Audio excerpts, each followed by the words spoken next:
मौसमियाती तब्दीली के पाकिस्तान पर तबाहकुन असरार। गिलगित बल्तिस्तान में क्लाउड बर्स्ट ने तबाही मचा दी। किसी का ख्वाब, किसी का प्यार तो किसी की जिंदगी पानी की नजर हो गई।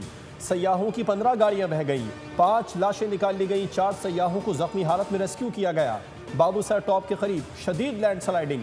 दियामिर में एमरजेंसी नाफिज। तर्जुमान गिलगित बल्तिस्तान हुकूमत के मुताबिक शारा बाबूसर पर सैलाबी रैनों में फंसे तमाम सयाहों और मुसाफिरों को रेस्क्यू किया जा चुका है। सैलाब से ग्रिल्स, स्कूल, 2 होटल और 2 मस्जिदें, पुलिस चौकी, पुलिस शेल्टर और शारा बाबूसर से मुत्तसिल 50 से ज़ायद मकानात मुकम्मल तबाह हो गए। 8 किलोमीटर सड़क शदीद मुतासिर, 15 मकामात पर रोड ब्लॉक, जबकि शारा बाबूसर पर 4 राबता पुल भी तबाह हुए।